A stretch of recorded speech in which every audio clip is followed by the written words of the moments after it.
The dream project of the Rajapaksas in Sri Lanka has run into a legal hurdle. President Gotabaya Rajapaksa wants more powers for himself. He is pushing a new law, a law that would change the constitution of Sri Lanka and make him all-powerful. The Rajapaksas needed two-thirds majority in parliament to do this. So they fought an election seeking this majority and they won it. They got two-thirds majority, but they still cannot make the changes because the Supreme Court of Sri Lanka stands in their way. It says that such a law should be cleared by the people. There should be a referendum. We're talking about the 19th Amendment. The Rajapaksas promised to scrap it. And they said if they were voted to power, they'll do it. Now they are in power and their government has drafted the 20th Amendment. This amendment will empower the President and weaken the Prime Minister. The Supreme Court has largely cleared the law, but it has raised a red flag over 4 clauses. And the court says these provisions need the approval of the public, which is through a referendum.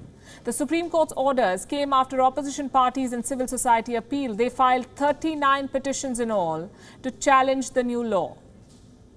So why is the 20th Amendment so contentious? Because it gives President Rajapaksa unbridled powers. The President, if this amendment happens, the President will be able to dissolve the Parliament after 1 year. He will have a say in the appointment of judges and other top officials. The Auditor General of Sri Lanka will not be able to inspect the offices of the President and Prime Minister, among others. And people with dual citizenship will be allowed to become members of Parliament. So the Prime Minister's office and the Cabinet will be weakened. The President will be able to change ministers at will. In the case of the Rajapaksas, this may not matter very much because one brother is the President, the other is the Prime Minister. The opposition is protesting against these proposals. They believe that with these changes, the legislature, the Parliament will be reduced to a rubber stamp. And they're also objecting to the clause about dual citizenship, people with dual citizenship entering the Parliament. They say this provision will be used by President Rajapaksa to get his third brother, Basil, into the legislature. Basil Rajapaksa is the younger brother of Mahinda and Gotabaya Rajapaksa. He has both American and Sri Lankan citizenship. Now, these proposals have been opposed by the opposition, of course, but they have received opposition from the most unlikely of quarters. A section of the powerful Buddhist clergy is against the constitutional changes in Sri Lanka. 2 chapters of monks say the 20th Amendment would, quote-unquote, deal a death blow to democracy in Sri Lanka. They believe the new system will not have a balance of power between the legislature, the executive and the judiciary.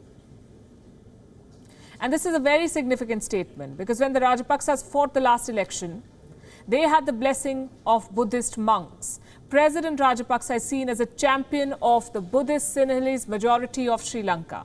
Last year, he took oath of office at a Buddhist temple outside Colombo. And his critics said that the return of the Rajapaksas could lead to the rise of majoritarianism in Sri Lanka. Since 1978, Sri Lanka has been ruled by powerful executive presidents. That changed in the year 2015. That changed with the 19th Amendment, the one they want to scrap. This amendment strengthened the Parliament and the Prime Minister. Independent commissions were put in charge of judiciary appointments, the police, public services, and the conduct of elections. The Rajapaksas want to change all of this and take Sri Lanka back to the past. Thank you for watching Gravitas on WION's YouTube channel. If you want to stay up to date with what's happening around the world, then subscribe to our channel and don't forget to like and share. Thank you very much for watching WION. The World is One.